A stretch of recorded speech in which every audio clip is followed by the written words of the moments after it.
Welcome to the show, Hello. Pete. It's that time of year, man. It is Looks that like time you of year. My looks like favorite. you've been doing a lot of meat fishing, man. You've been wearing them out, huh? I've been seeing pics I, of like loads of hybrids and crappie. I wouldn't say wearing them out, but I haven't been fishing as much this year I don't yet. know, man. That pic you posted today of you could see all the hybrids. I guess they were in your live well or in your bilge. I don't know. You could see a lot of stripes down there, whatever it was. Uh-huh. Yeah. So you hear bass fishermen talk about burning a buzz bait first thing in the morning, and they'll get these reels with ridiculous high speed gear ratios, like 8 to 1, 7 to 1, and they talk about burning baits. They talk about dead sticking baits. Everything from dead sticking to burning baits. It's like you got to find that retrieve that the fish want. That's And when right. it comes to us trolling, when you've heard of guys, uh, for example, saltwater trolling with eels, using your big motor. You've heard of guys taking it in and out of gear to when they come across a school of fish. A lot of times guys will take it, put it in neutral, and try to let those baits fall, and or Mhm. they'll speed up to Oh, bring the baits up, etc. So do you think that varying your speed and stuff like that, does that help trigger a bite when you're pulling artificials like you do? it does, yes. And I get asked how fast do I troll, how speed this, speed that, and I don't have a set number, but I kind of let the fish tell me how fast to go. And what I mean by that is, well, several things. Number one, I have a set speed that I like to start at, okay, depending on time of year. I start around 2 miles an hour, 2.0, a very easy number to remember, So Mm-hmm. I start 2.0, might drop it down to 1.9 in the cold months, I guess. Um, and then from there, I let the fish tell me how fast to go. And what I mean by that is how are they positioned on the graph? Are they near the bottom? Are they active up high? Mid range, so on and so forth. And oftentimes, what I really like to see is if the fish bite during a turn. So if I make a slight little, if you watch how I troll a lot of times, I'll do little zigzags here and there. And I'm not talking about like drastic changes. I'll just kind of swing the ass of the boat one direction this way, Yeah. swing it another way. And if one side of the boat's all of a sudden, boom, gets bit, that tells me something because one side of the boat is going to take off, the other side is going to drop down a little bit. Mm-hmm. And So so I kind of take notes. you kind of utilize boat positioning to try to trigger That's a bite. that's correct. And this is also true with trolling for crappie. You long line troll, same Yep. exact thing. You make little turns, and if one side gets hammered and the other one does not, you're onto something because they want your baits a lot faster. I was thinking when we got in that HSBC, the Hybrid Striped Bass Challenge this past when was it? January, February? February, yeah. February. The fish were, by February, the fish are back out in the main channel. They're schooled up and they're suspended, and that can be some of the toughest fishing of the year because Yes. it's easy to catch fish most of the time if the fish are on the bottom, but when the fish are suspended and they're not feeding, what do you do? We have all these different theories on. Me and Spivey, we didn't wait them out. We took off. We kept trying to go hit different groups of fish to try to get them to bite. Well, we couldn't get them to bite. Do you think maybe we could have maybe varied our bait, or do you think it was just because the fish were just being pressured? Because if you come across a school of fish in the main channel that time of year, chances are, if there are a lot of fishermen on the lake that day, chances are someone else has already marked those fish. Someone else have already pressured those fish, and those fish have just shut down because of pressure, or who knows why they're not Yeah. eating. But what if we bring more than one bait? What if we maybe incorporate live bait and artificial, and not only that, but different kinds of live bait, different kinds of artificials to try to get them to eat? I mean, if you can do it, great. Incorporate both live bait and dead bait. But my thing with doing both is trolling. You know, if you're trolling at a certain speed, the live bait can't really keep up at that speed. So you got to drop it down slower. Or if you can figure out a way to troll artificial at that slow speed that you need to troll live bait. One thing about what you mentioned about these fish staging up that time of year in the main lakes and, you know, the creek mouths and such, those fish at time of year are extremely susceptible to change, meaning a front comes through, wind, you know, that kind of stuff. That SBC tournament, the 2 days before it, they chewed like hell. I mean, it was a damn good bite, sun up to sundown. And then you remember what happened the day before, that evening, or the night before? Cold front. Cold front came through. It rained and it got cold, like real cold. Very cold. I think the first part of the morning was pretty windy too, if memory serves me right. But actually, they bit pretty good in that until things dropped off. So it was windy.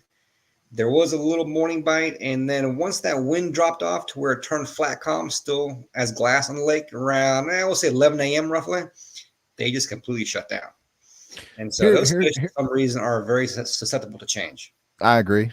I do have a theory. If you'll notice in that tournament, 90% of the anglers in that tournament were all on those main channel schooled up fish in that certain area. Yep. I think that maybe it could be. Wait, what's going on, Wes? What's up, Josh? What's up, Skinner?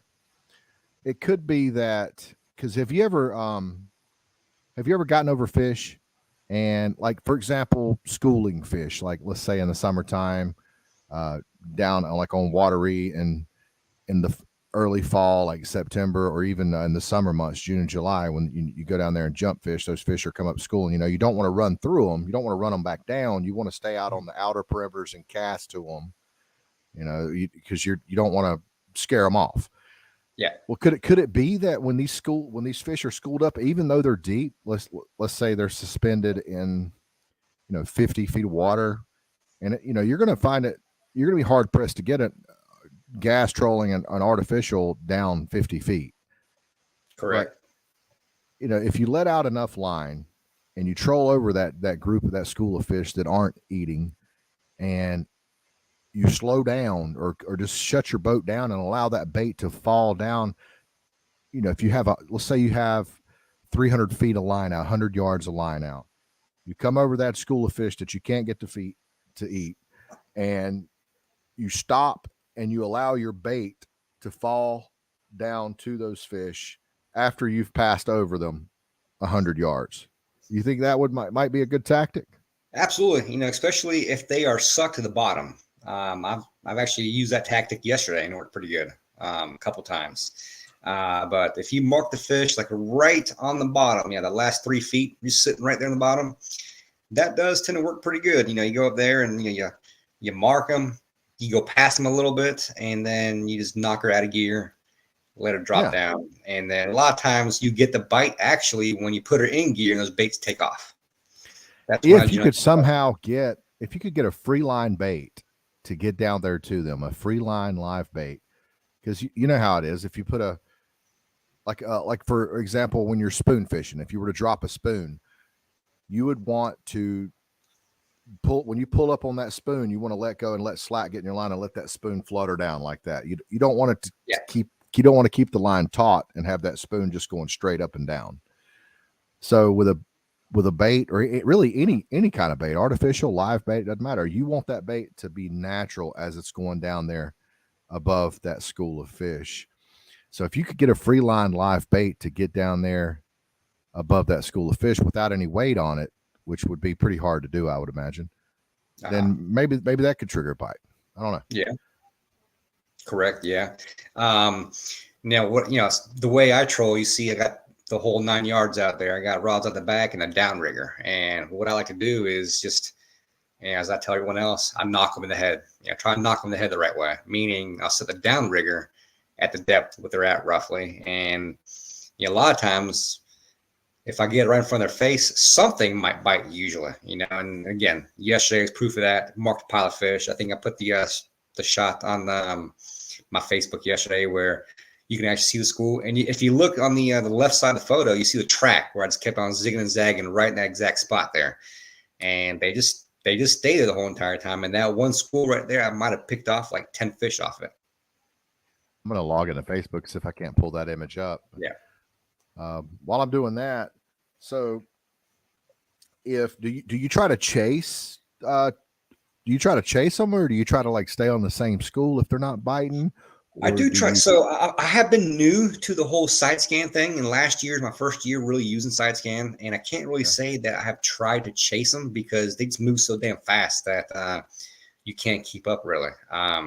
But yesterday I marked the water fish, and I did try to stay with them, and every so often make a turn, and I see them at their 80 feet to my left, and so I kind of turn that way, and it's a game I don't want to play because you find yourself chasing fish more than actually fishing. Does that make sense?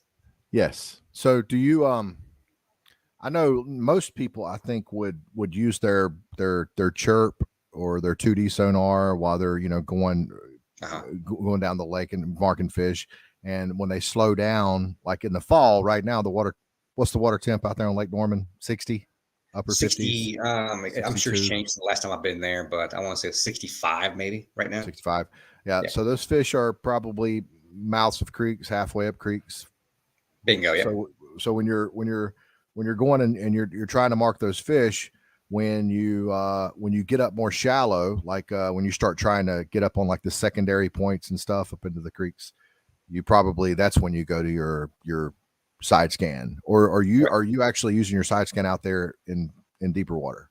I have been using my side scan religiously over the last year and a half or so, and for someone that pulls that side scan, or we'll say the whole entire unit basically at the box for the first time, they probably don't understand what they're looking at until they start dialing it in properly, getting the settings right, and then spending time in the water. That's the biggest thing. A lot of guys think that they can jump in a boat and go, and all of a sudden everything works perfectly. They know what they're looking at, and so on and so forth. But a lot of the stuff's trial and error. There you go.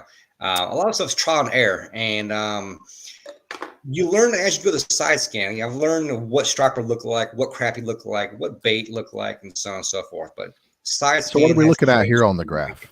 All right, so the top screen is side scan. You can see left and right. That is a pile of fish, striper. I think there's some perch mix in there as well. And then the one right there in the middle is your down scan. And then the one on the lower left is my track. And as you can see, of course you can't see it too well, but I just pounded that low area nonstop for, I'd say, a solid hour and a half, 2 hours. And those are the last 2 hours I fished. You see the time of day right there, 2:30. That's about right before we called it quits. But I think in the last hour and a half off that one school itself, we probably caught, I'd say, 15 fish, 20 fish. So do you think, you were hammering them that for was a while? a slow day, by the way, slow. So you were hammering those for a while and couldn't get anything. And then the last, you said 2 hours is when you started to catch them? So what changed? So we found the area where the fish were at prior to, and we caught a couple, but decided to keep on rolling elsewhere to see if we can find better quality, I guess, or fish that actually wanted to bite. And we caught a few. We picked away at a few here and there, but it's like anything else, last couple hours, last hour and a half, let's just go to where we know there may be some fish. So we made a turn and headed back there, and sure as shit, they're still sitting there in the same exact area. And what made this spot right here kind of interesting, which again, the picture doesn't show it very well, but it's actually where the channel of a creek along with the channel of the actual lake itself meet, kind of like at a T, if that makes sense. So you got the river channel, and then you got the creek channel that kind of meet. That school of fish was kind of right off the side of it right there. So you probably had some bait that was probably more nutrient rich. You got some flow, oxygen, you got all kind of stuff going on there. So that's probably why those fish were there. Probably, yeah. I will add this, that Lake Watery was the cleanest I have probably ever seen it. And that's obviously due to lack of rain and water flow and all that. Oh, wow. Somebody said, Pete, did Cody Andrews show you the fish? Har. Cody's still learning every day with him.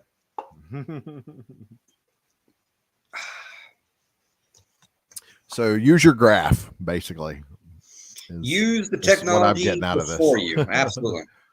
You said it was around 2:30 when this pick was taken? Correct. Yeah, we see right there the time of day right there, 2:35. Okay. Yeah, that water temp 63.5. Yep. So yeah, so you're probably looking at 60-degree first thing in the morning. That's correct. Yeah, give or take. I say 61. Yeah, regardless. Yeah, we'll say 60. Have you noticed a false spawn in the fall? I've heard people talk about false spawns in the fall where fish will kind of run up rivers and creeks, kind of like they do in the spring. I can't say that I have at all. I know a lot of these fish will run the back creeks right now. Lake Nome, especially a couple creeks do have fish in the back of them right now. I don't know if it's a false spawn or they're chasing bait back there. I want to more so lean more towards them chasing bait. So I noticed you're in 25 feet of waters where you're marking those fish.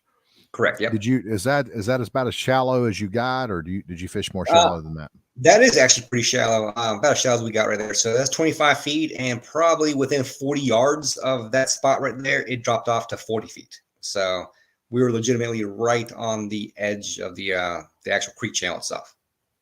I've always wanted to try fishing artificials like you would big live bait, like trophy striper fishing. You know how the guys they'll get up in shallow water and they'll pull the big giant baits right up on, free line them right up on the bank.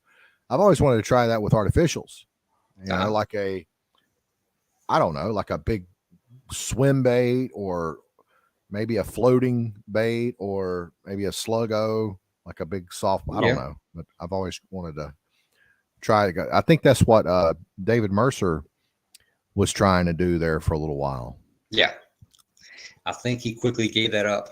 Either that or I have no idea. But yeah, I think he bought all those fancy baits. I'm not even gonna. What is is he selling his boat? I know he's selling his boat, but my question is he going to get another boat, or is he just getting out of fishing, or what?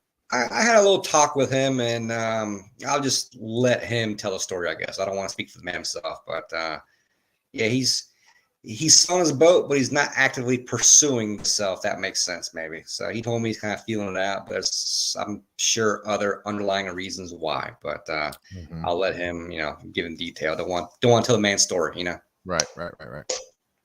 Yeah, he was hitting it pretty hard, and I hate to see that, because you'll see guys hit it hard, and not only will they be hitting it hard, but they'll be like niching down, using baits that only certain people know about, and using tactics that only the best of the best know about, and having the equipment, having all the right equipment, using all the right baits, and doing everything right, and then you see them just get out of it. It's weird how that works. Yeah. Fishing will humble you. It will. It's not something that you can really conquer ever. It will humble you, and then it's like you got it figured out day by day, and then all of a sudden that one day you go out there, you expect great results, and bam, curveball, and all of a sudden everything's changed. Mm-hmm. So are you keeping all these fish? What are you doing? I am not keeping all these fish. Nope. You're the weirdest guy I've ever met. You're going out basically meat fishing, but yeah, you're kind of like a trophy meat fisherman. You're releasing the fish. Most people, when they go out and they catch a bunch of hybrids, they're stocking their freezer. Or crappie. It depends. So like crappie, for example, I've definitely changed my philosophy of crappie big time. Generally speaking, anything over 1.5 pounds, I don't keep no more. I let them go because I want to catch that 3-pounder one day. I know a lot of folks do, but I won't hesitate to keep that size class, 10 to 13 inches, give or take, 13, 14 inches. But anything bigger, like I say, anything 1.5 pounds plus, I tend to try to throw back nowadays, for sure. Striper, we all know that around here, it's a catch and keep fishery. I will enjoy eating striper. I do give a lot of fish away. No exaggeration or bullshit with that. Cody keeps a lot of fish too, so it's not like anything goes to waste. I know Cody has so Cody does something for the town of Wilkesboro, I think is the name of the town that he lives in. And every couple of months or every 6 months, I think they have a big get together, fish fry, all that. And he does save up a considerable amount of fish for each event that they do have.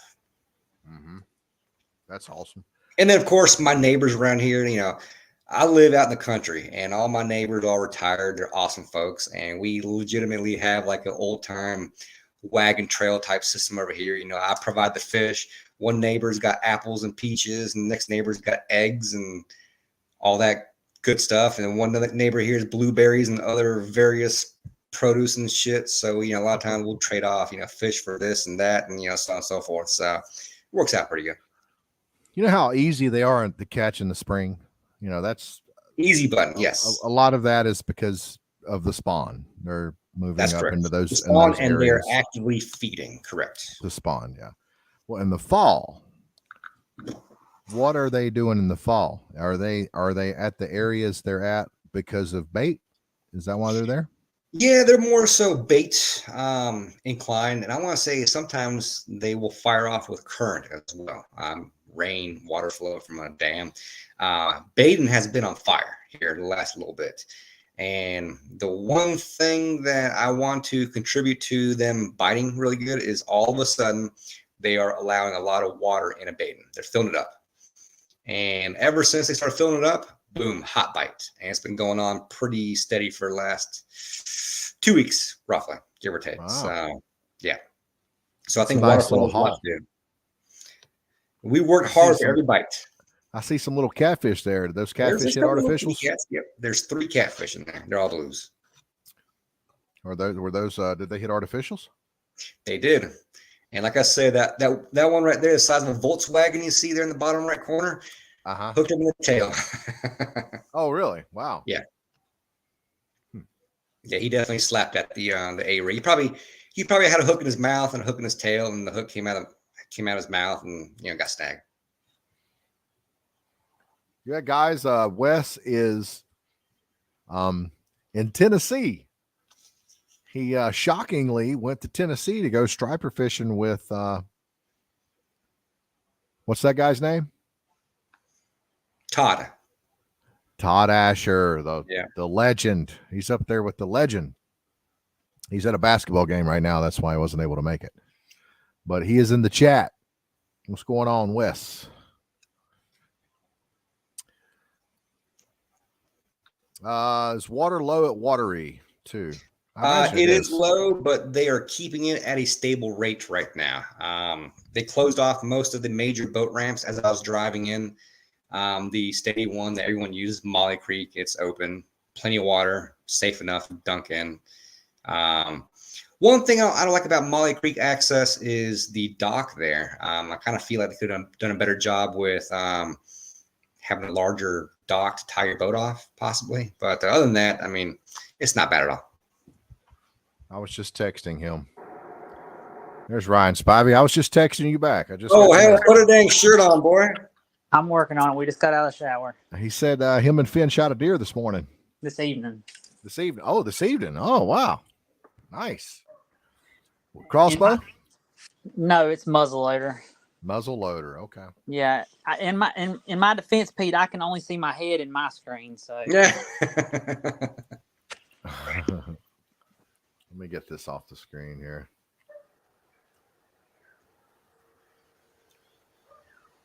Okay, there we go. So is this like just fire away questions at Pete night, pretty much? So it sounds like I'm okay with it. I mean, Pete's welcome to ask me questions if he wants. Oh, okay. Well, we was doing homework and I was listening to what y'all were talking about, like with his side scan and stuff. Would you say you use your side scan or your hang tight 2 seconds? All right, oh, okay. Well, he was asking you a question, Pete, but go ahead, leave. Yeah, the alcohol is important.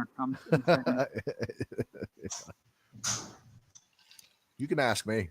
About time to shave that head, ain't it, man? Yeah, I mean, I do need a haircut, but is it that bad?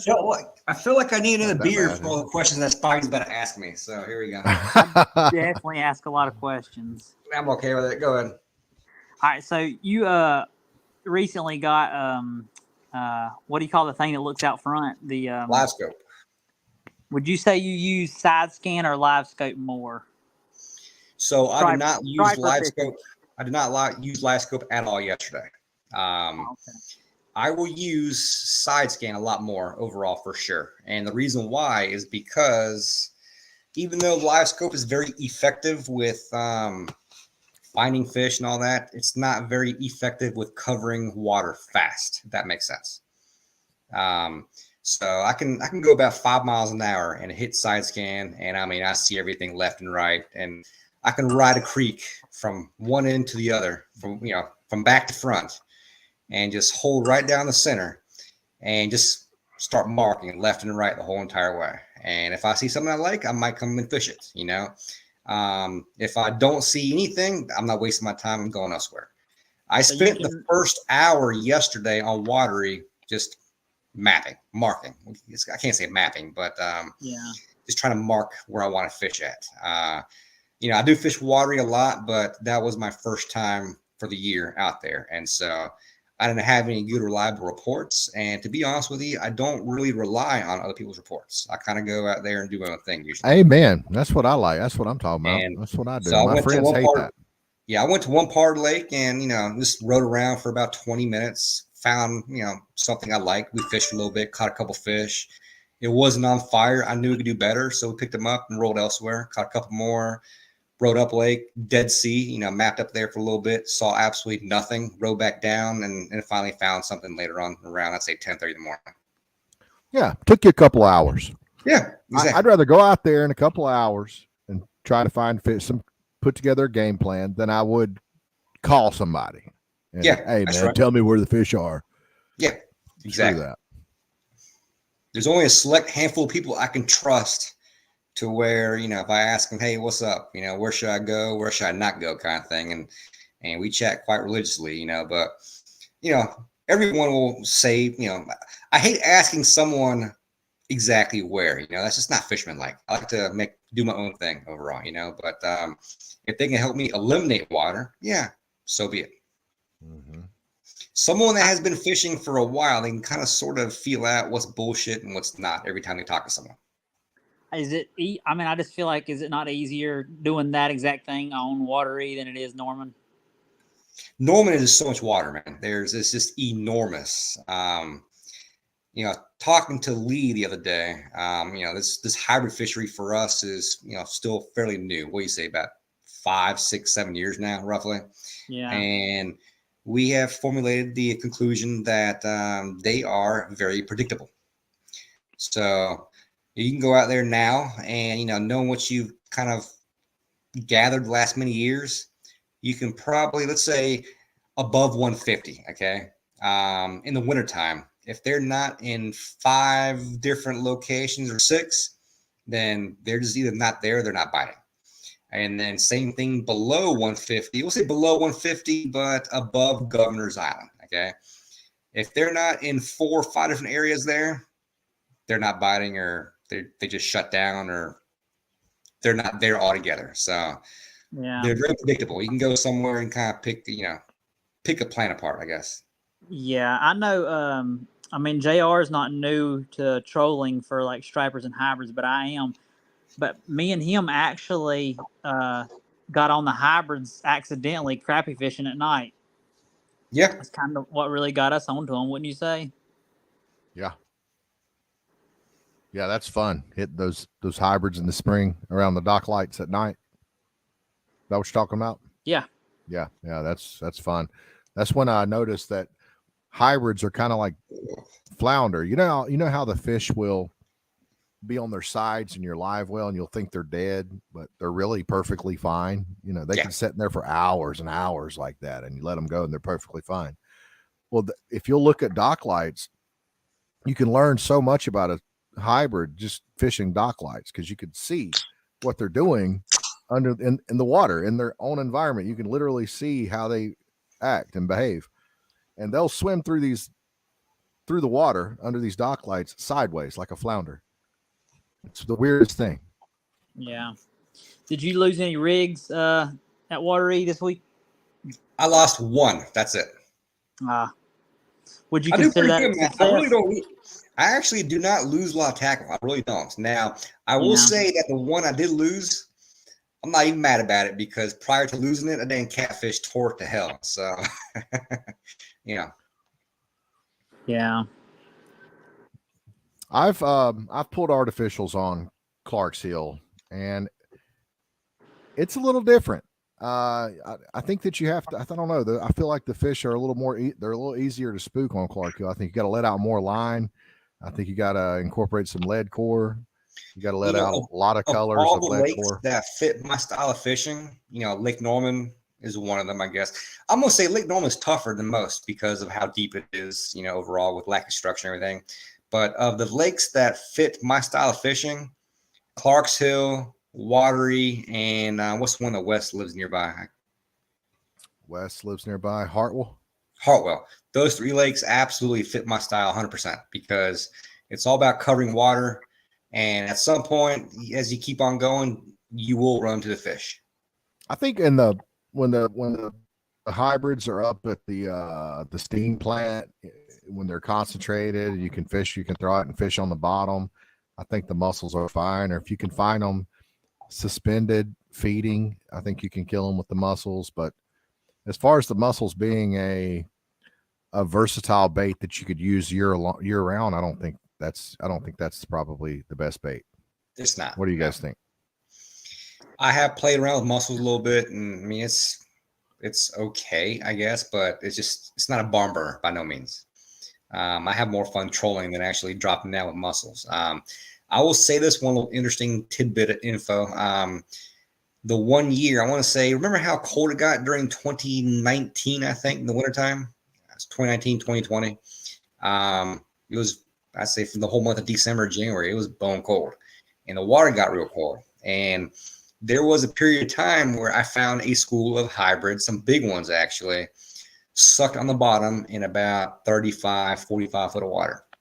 And I was running a lot of guide trips then because I was furloughed from work, basically. So, why not do it? And I was taking guys out there, and we would actually spot lock on these schools, and I would drop mussels on a like a chicken rig.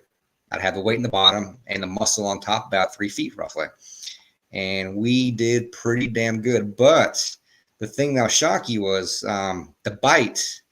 It's not like a hard hit like you'd expect with striper or hybrids, overall. It's just like a very, very firm tap, and that's it. Kind of like sheephead fishing. If you ever sheephead fish with crabs, yeah. If you feel the bite, oftentimes I've tried it. I've never had any luck sheephead fishing, but I have targeted them a couple of times.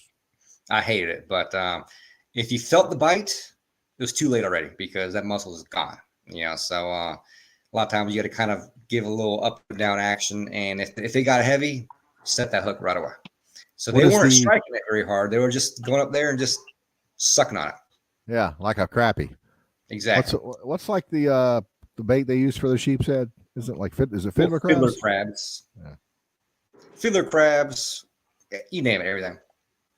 Do you think those hybrids like the mussels because there's mussels in the lake? That is a mystery. I actually did hear the story of how the mussel fishing was discovered, actually. I don't know if you ever heard that story. I have not. I can tell you for a fact, actually, exactly how the whole mussel thing started on Lake Norman. It actually started in the Marshall steam plant. And I heard this from a guy, on one of my trips here a year and a half, 2 years ago. Started at the hot hole where there was a couple, a husband and wife, Asian guys from Colorado that just recently moved to NC. And there was a period of time where they were the only people catching fish in the hot hole. It was pretty consistent for like a whole month and a half, 2 months. And they were wearing them out and no one else was catching them. And then one day they made the mistake and left the wrapper of the mussels on the bank after they left. And so someone looked at it and they're like, okay. So, the next day someone came with a pack of mussels and they started catching fish. And of course they started telling their buddies that, hey, are you using this and that? And that's how it all began right there. That was at like the fishing spot or like at the place you work? No, that was at the Marshall Steam Station there. I said a guy that took me out on a charter some time ago told me a story because he was a part of the whole entire group that found out about how mussel started working on Lake Norman. I think what he's asking is it the public fishing area right there near the Marshall Steam Station where the Yes, it's a public area. Exits. Correct. Yeah. Yep. It's Is one of the that very place still few areas- available? Can you still fish there? To my knowledge, it is. Yes. Well, Yep. It's been a good show, guys. Nick, we can call it early tonight, can't we? It's 8:36. Wes ain't on Damn. here. Where's Damn, Wes come at?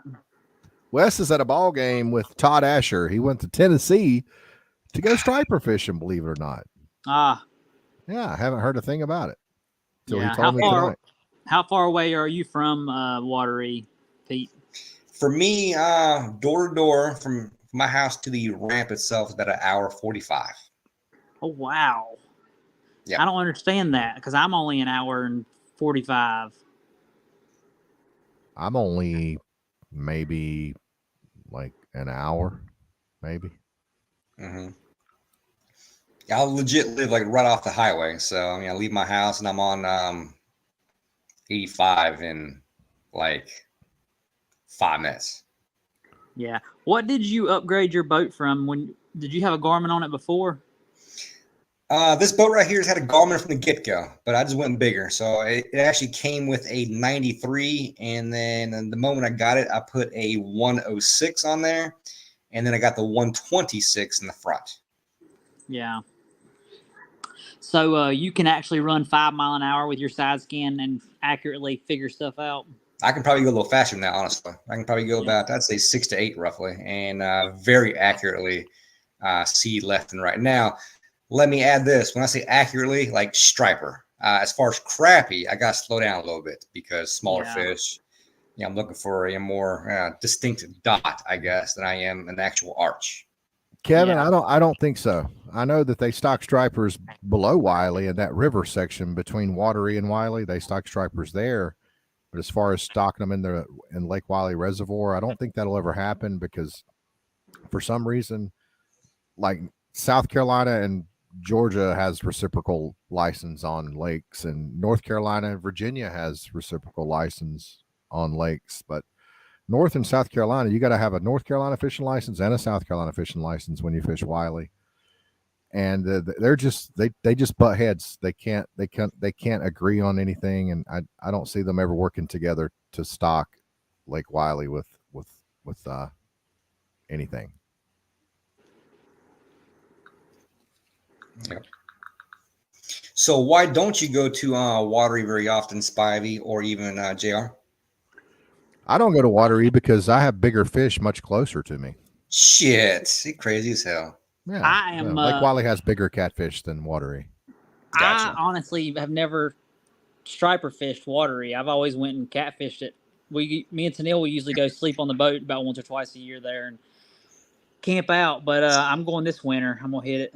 It's a very, very easy fishery. Seriously, I'm not saying that to be funny. It is an extremely easy striper fishery, and as a matter of fact, I'll tell you how easy it is. You know, kind of a little joking a little bit here, but Bill Ward went down there today, and he caught striper after talking to me yesterday. So yeah. So if he can catch good quality or good quantity, then anyone can. I fished with Bill about, well, it was the suspended catfish bite, so I guess late summer. Gotcha. I went there last time I was at Watery. I was fishing a tournament, the Southeastern tournament, and the game plan was to shoot upriver. I had fresh bait that I just caught the night before, and we shot upriver, and we had the most pristine bait possible, and they were running no water, and so we did do good. Yeah. So one thing I've noticed in the last many years with Watery also is the size class of the fish every year. You know, one year you got big fish, next year you got little dinks, the next year you got mid-grade fish, and then, you know, so on and so forth. And this year we are at dink status. Yeah. What's the limit in size on that lake? No size, 10 per person. You know, last year we're catching a bunch of dang 23 to 28 inch fish, So I mean, it was consistent, good fish all year long. What's up, Scott? Come on the show, bud. And then this year, this the new hatch. I guess I got stocked last year that is there, and all those fish have either died off or been caught off. But there's a few good ones in there. Don't get me wrong. I think we had 2 or 3 that were in that 23 to 25 inch class yesterday. But overall, they're all like 18, 20 inches. Yeah. That was a guide trip you had at Watery? No, it was fun fishing. Oh. I just can't justify guiding on Watery anymore. I mean, I try to, and I can, and I can stay busy doing it. But man, that's just a long ass drive. I can't do it. Yeah. How does your truck like pulling that boat? It's not bad. I averaged 11, 12 miles to the gallon roughly, which is not terrible overall, but it does pretty well. Yeah. Do you run Sounds 70? Pretty terrible. I mean, I ain't much better than what I'm getting pulling my boat, and that's a diesel. You run like what, 77 to get there? Yeah. Yeah. Yep. Now, One thing that might not help out also is I haul ass too, so Yeah. So I guess it was all artificial at Watery. Yeah. When you I don't know if this is like a top secret thing either. So like your spread, what is your normal go-to spread? I mean, is it all A-rigs? Is it 2 A-rigs and a single swim bait, or? I only run 2 A-rigs always. That's it. 2 A-rigs, and everything else is a double rig overall. Some lakes I will put bucktails out there, and some lakes will be via shad. I'll tell you this, that Lake Norman is not a bucktail lake. I don't even waste my time on bucktails at all.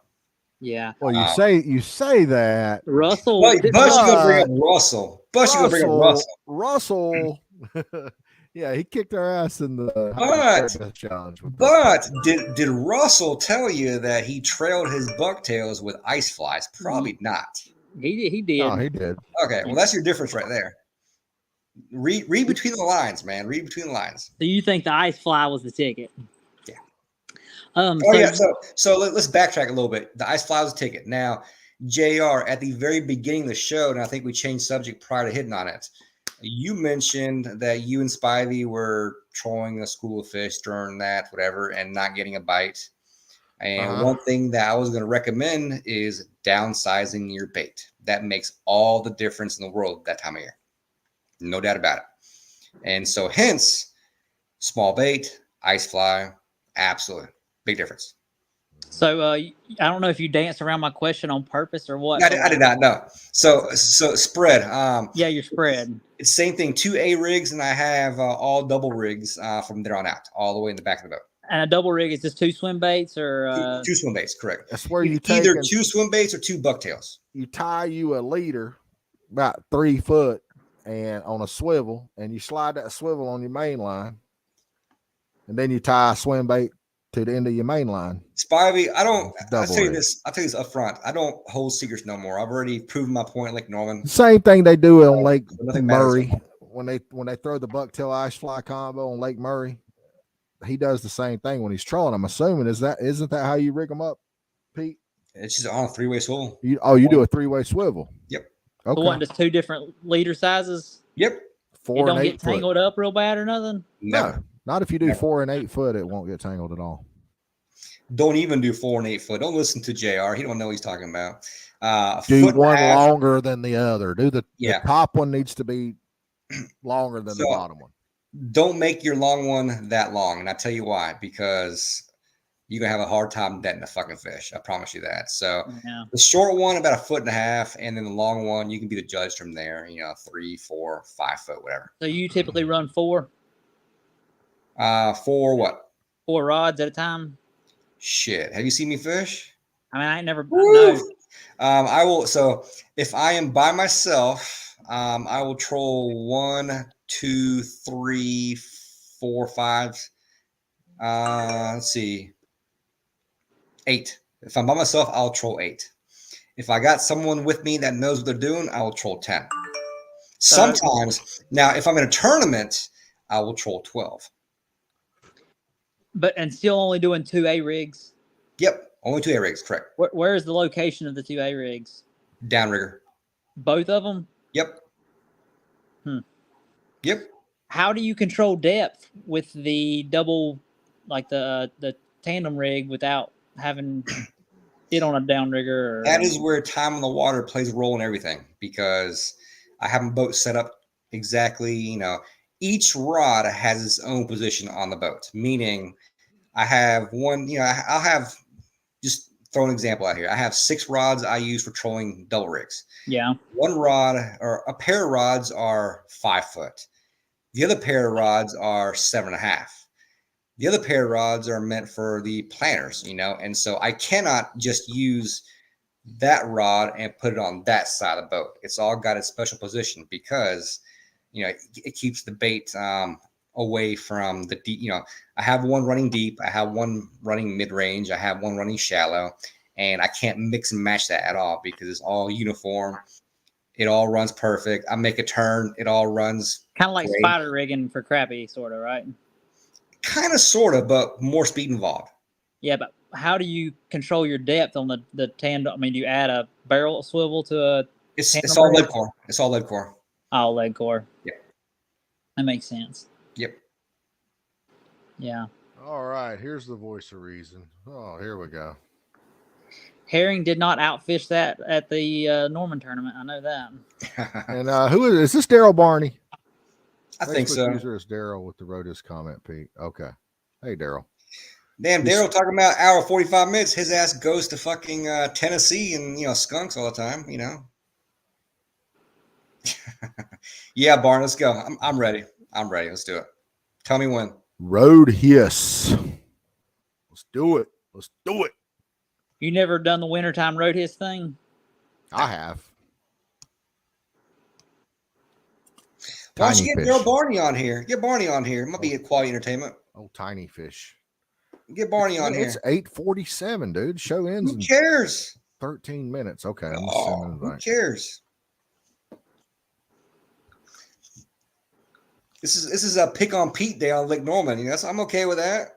What reel you put your lead core on? I have old king reels I use for that. Listen, if this show wasn't for me asking you and Wes questions, we wouldn't have a show. I mean, I don't mind asking It questions. would be Right. well, I do. You're right. Well, You're right.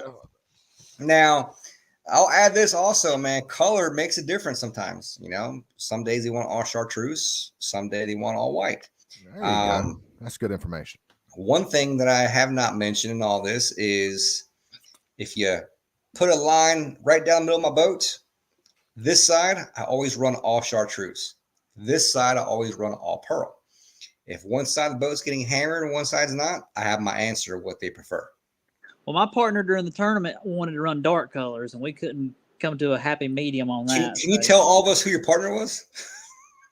Hey, I'm a dark color kind of guy. Hey, let me tell you something. Back in the day, it used to be me. He asked all these questions too. Now he's already graduated. He don't want to hear nothing I got to say. I'm It's asking you. all I'm Pete just now. listen. I text you every other day with questions. Come No, on. you done learned everything I got to offer. You've washed your hands with me. But hey, Bill, I can still gotta make mention fun this of real your quick. haircut. Not to change subject, but I before it's think forgotten Tamil here. needs to bring your haircut down a little bit. I think it's too high. Well, she's right here, so don't say it too loud. Oh gosh, I'm sorry. It looks great though. By the way, I mean, Mm-hmm. But yeah, so one side of the boat's all chartreuse or whatever color choice. The other one's always all pearl or white or some kind of dark, some kind of plain color. I don't like either one of those colors. Okay, well, No wonder why I don't catch a damn fish. No, I don't. I'm not a meat fisherman. If I wanted to go out there and meat fish, I would catch fish. Who cares No wonder about why going you and don't catching catch a bunch of small fish? I could go out there to Lake Norman all the time if I wanted to, and I could post pics of my deck being full of hybrids. That's bullshit. That's bullshit. I want to see it. I want to see it. Who wants to do that? It's bait. It is bait. It's equivalent to showing a deck full of shad or whatever. Let's do it. Who cares? Let's do it. I'm not filling my freezer up. Now go out there and catch a trophy catfish on the rig. Oh, you're changing subject now. All of a sudden, it's from trophy catfish to what is a trophy catfish? I gotta know. Wait, Daryl, they're over here talking crap because they're putting 2-pound hybrids on the deck. Tell them nobody cares. Only meat fishermen care about that kind of thing. I get it if you want to eat, but to drive an hour and 45 minutes, Pete, when you Joe, I mean, you're so close to Baden. You're right. So here is why I drive an hour 45 minutes. Okay, because Lake Watery is that fishery where you can go out there and any given moment you can catch 50, 60, 70, 80 striper in a day. It's fish, though, Pete. The best I have ever done, and I actually counted this day. We caught 121 striper in one day. Listen, nobody's going to remember your name for catching 1,000 hybrids. I don't care. You want to catch big fish. But did we have fun? Yes. Big fish. People are going to remember your name. Look at me. I'm Facebook famous. Why am I Facebook famous? Because I caught some big fish. That's why. That's the only reason. Where? I get it, Pete, but my same question is the same one I got to ask like Chuck. He catches 45 pounders every day, literally, when he fishes. But how does that not get tiring? I mean, Chuck doesn't want to be famous, though. No, but I'm just saying. I mean, that guy fishes 200 days a year, and he's awesome. I mean, it's unbelievable. But I mean, you have to ask the question: 200 days a year, year after year, and he's I mean, he catches 50s too. But you know what I mean? It's like, I mean, after all the fish we caught in Jersey, not just trying to drag that up, but I'm just telling you, I mean, they look like sisters after a little while. They're just. It's like, okay, there's another 42. You were catching the same class of fish over it and was over. Awesome. We ran over 30s, and I was like, "Did you mean 30 inches, Chuck?" Because they look bigger than that. He said, "No, those are all 30 pounders on the beach." And I'm like, "Yeah." I mean, there are people out there just busting them on top water. You know what I mean? I would have went for that. So going to the beach, fishing out there, I'm not gonna. Yeah, there you go, Spivey. I don't want to I'm not trying to make fun of by no means because it's an awesome fishery, but catching fish 30, 40 pounds is pretty easy over there, especially when they're schooled up in one little area. It is, but that's what I'm saying. It's easy to go catch 2 pounders too. It's kind of the same. That's my and that's you got the thing is there's no disrespect involved with that comment at all. I'm just saying that you're going out there. You can listen. It's an everyday thing out there. What I'm trying to say. These guys they're in the Lake Norman hybrid group on Facebook, and everybody with every popular guy in there catches a lot of Lake Norman hybrids. It's the cool thing to do. It's what everybody wants to do. I know a guy that's not popular that don't catch a whole lot of Lake Norman hybrids, and he's on this show right now. So, can you point to the direction of where he is? Right there. Listen. And he talks about trophy catfish all the time, huh? I was actually talking about the guy in the green shirt. But he's talking about himself. Yeah. He wants to catch a bunch of hybrids. Like, why, dude? I mean, it's like, why not just go catch a bunch of crappie? It's the same thing. You know why? Probably because Lake Norman is 10 minutes from your house versus an hour to some other fucking lake, right? That's why. Yeah, but there are big catfish on Lake Norman, though. I mean, like, dedicate your time to catching big catfish. Why is that not better than catching a 1,000,000 2-pound hybrid? Fish rag. That's why. Pete, I like catching fish. Pete, So a crappie live scope lessons and a meat hunt for crappie. I need some. If it's just about catching fish, then just get ultralight tackle and go out there. Tell me when. The bluegill. Tell me when you'll jump in my boat. We'll do it. The perch out. It's gonna be a tough time right now, I think, this week, but we can do it one day. I'm pre-fishing for a tournament Friday, and yeah, so tell me while we're on that subject, when is that Baden tournament? I saw somebody else took it, Pete, but when is that? Did they put a date? It's not happening this year. It's not happening this year. Okay, I saw a post about it, but I wasn't sure whether that's a shame. It's a turnout, but it's a shame. And I'll be honest with you, I knew about it at the end of last year's tournament. There would be no tournament this year at all. So it was kind of, he told me up front, he's burnt out. It's not going to happen next year, kind of thing. You're talking about the hybrid striped bass challenge? No, we're talking about the Baden tournament. That guy did a good job with it. I appreciate him. I mean, I put it on the post. He did. We had that was a nice turnout for a cold day and on Baden, and he does a fine job, but he did bust his ass doing it. And in his defense, Jeremy, we're talking about here, Jeremy Fritz, he definitely did a lot of work and did not get a lot of assistance from anyone else out there overall. It's just a lot of legwork that goes in with putting on a tournament of that caliber for sure. Oh, no doubt. No Now, doubt. I will say this also that so we are planning. I say we, those involved. There's a few things that I don't think I can say yet about next year, but Ryan, I am actually pushing for it to be before Thanksgiving next year versus after. That would be awesome. That's what we talked about, down there. But yeah, I mean, if there's anything I could do, not like I'm a big help, but I'll definitely get the word out if you figure it out. Yeah, next year, if it happens, everything goes right, it may be pretty damn big. But I'll fill you in via text on that possibly. But now are we talking about the hybrid striped bass challenge? Possibly. No, I was wondering what are you guys talking about? The Baden tournament. Oh, Baden tournament. Yeah. Are we going to have it on Baden this year? What's that? The hybrid striped bass challenge. No, different tournament. Oh, different. This is a what do you call it? A coffee can. Not really a coffee can, but like a benefits tournament. I'm trying to say benefits. Oh, okay. Striper or hybrid or crappie? Yeah. Or striper? Yeah. Yeah, Baden Lake.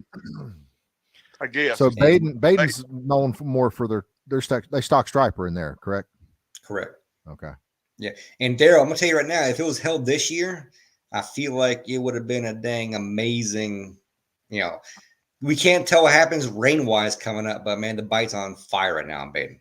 And it's pretty good fish too. So I feel like if it would have had happened this year, there'd have been a lot of fish brought in.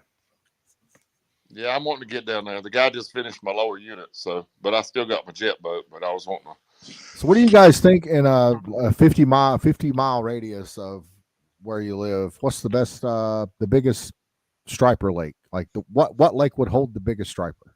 Road Hiss. Road Hiss for sure, but I don't think it falls in my 50-mile radius there, unfortunately. Okay. I would say Baden and I've fished Road Hiss. Road Hiss is tough. It's not hard to catch striper on Road Hiss. It's hard to catch big striper on Road Hiss, but they are in there.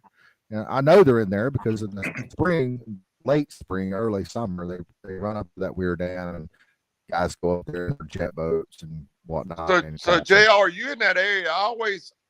We used to catch a lot of nice fish on Lookout. Is anybody fish Lookout for striper?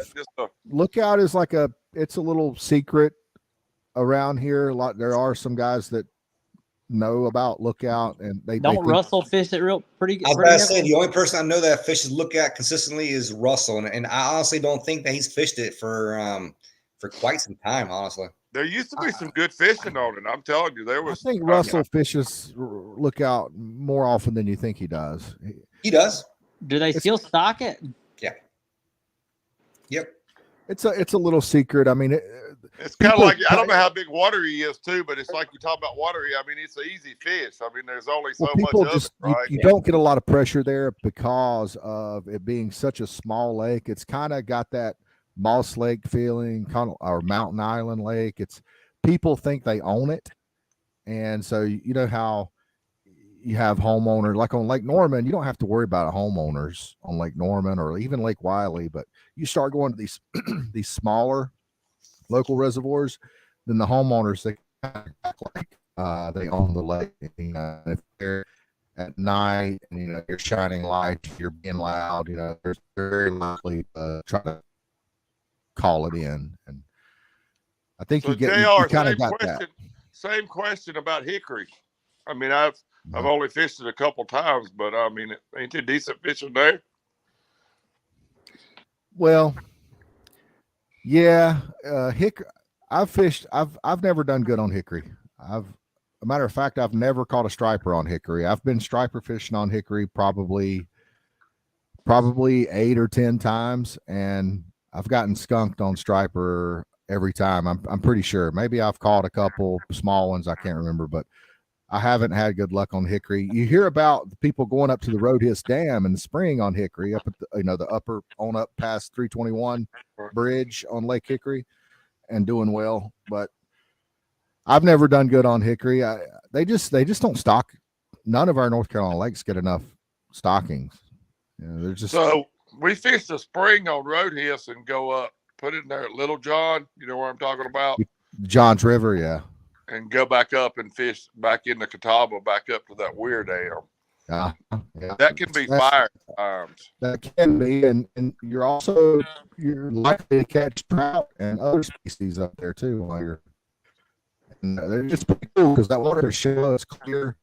You don't go far. You have to kind of look at the schedule and wait on them to turn the water on and wait on it to get deep enough where you can get on up in there. But as you're navigating those waters, you can see the water's so clear because it's so shallow, and you could just, it's coming out of Lake James. It's a lot cooler. It's very clean, and you can see all kinds of fish like the spring run, white perch. They're up in there thick. I've caught rainbow trout up there. I've heard people catching muskie up there. So you asked a question earlier about catching fish down deep. Johnson turned me on to this. I'll give him the credit, but I was at Roadhouse and come back up to Little John's, and there was fish just stacked in a hole there. So I hooked the shad, like 5-inch shad, and I don't know whether they could have been smaller or bigger, right behind the dorsal, and then went straight down in 20 foot of water, and I caught fish. Yeah. Well, there are some really deep holes right in there. If you go what just I'm a saying little is south of the John River, if you hook those shad and behind the dorsal fin, they will dive on a free line. Yep. I think we're about to lose JR because his internet is going out. Y'all seeing the same thing as far as him being choppy and everything? Yeah. Yeah. So Daryl, you live in North Carolina? Daryl, you live in North Carolina? Yeah, I live in Moxville. I live down here on the Yakin. Oh, okay. I thought you lived in Tennessee. You would think so. All the damn pictures and shit he puts up, right? Yeah. From October, I'm there 3 weekends a month. So. Yeah. Yep. Quick news: I'm going to get that Coast Guard thing this year. So. Oh shit! Yeah, it's on, baby. Teach your dog some new tricks, huh? I'm just waiting on the date for the school. Where are you going to school at? Well, I talked to the guy, and he said if they have it in April, if they have it in March, it'll be at Norman. If they have it after that, it'll be whatever that other little town is down. It's like an hour and a half away. I can't remember the name of it. Gotcha. It's whatever, C school. Okay. So it's they got it for working stiffs. It's kind of cool. You do a Friday, Saturday, Sunday, like 13 hours a day for 2 weekends in a row. I missed one. I was scheduled to go to Wilmington, but that all but booked it, and that was the day my daughter got married. So that hell tough. Yeah. So that was the first weekend of it. So I got a guy down in my neck of the woods that does it. Normally he'll take a class of 3 to 5, I think, at a time. Really? He's pretty good. I'd be interested in that too. I mean, it's not this guy just hadn't set a schedule on the C school for 2024, but he says it depends on what, the places that they get booked, not on the people. It's more about the venue. And I think he said if he waited till April, that the place at Lake Norman was always full of weddings. Yeah. That sounds about right. Sounds about right there. So Matthews is the town that'll be in if it's in April. I see. That's the kind of near my area there, southeast Charlotte, I guess. Right. Yeah. So the guy I use, he'll take about 5 at a time. It's basically 1 month of you self-study online, basically, and do online tests and everything. It's not like a pass-fail thing. It's just you do it until you pass. And then you come in for a 3-day weekend, I think, for a quick crash course, and you take your test and you're done. Right.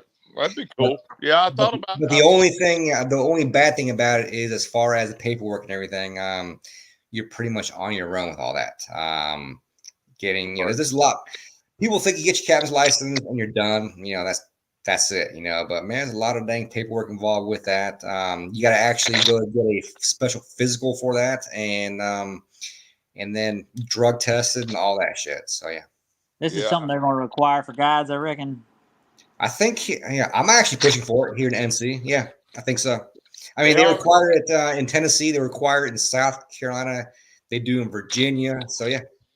So anything in Tennessee or South Carolina that's considered navigable waters, which means it has a lock, you have to have it. That's yeah, I saw some news about, I actually heard that it was coming to North Carolina, but North Carolina's easy. You pay $15 and you're a guide, right? So exactly, right? Yeah, that's what I can't stand about it.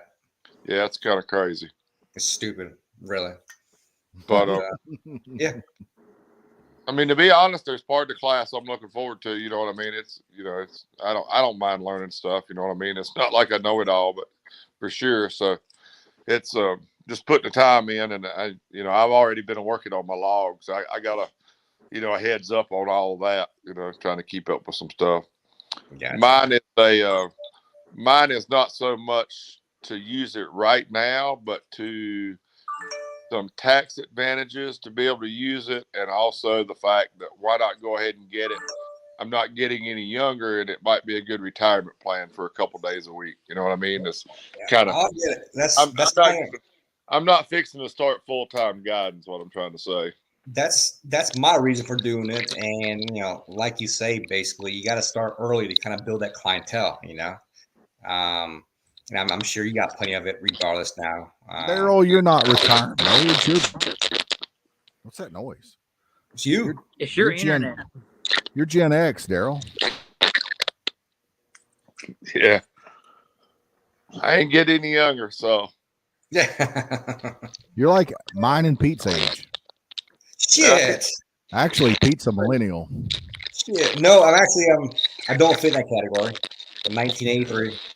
That's a millennial. 1983 is a millennial. Sorry. Ask Google. I don't have to ask Google. I know.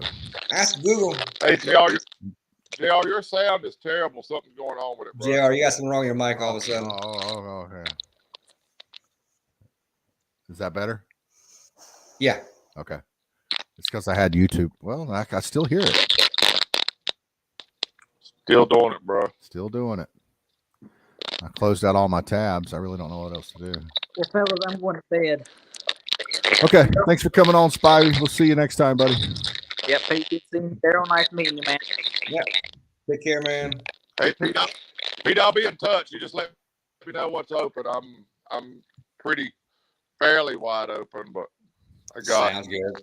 Yeah, the crappie right now are pulling off brush, and they're kind of schooled up on the main lake. So it makes, as far as like filling freezers, it makes it a little tougher right now until they get back on brush in wintertime. If that makes sense. Yep. We miss you. I would like to, play with the live scope some more. The cool thing is Todd just got him an LB30.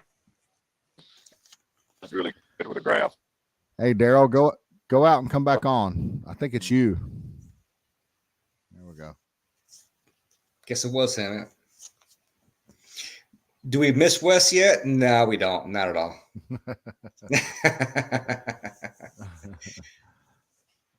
Just kidding, Wes. But one thing's for sure, we got to stay on topic a lot longer without Wes. Right, Wes?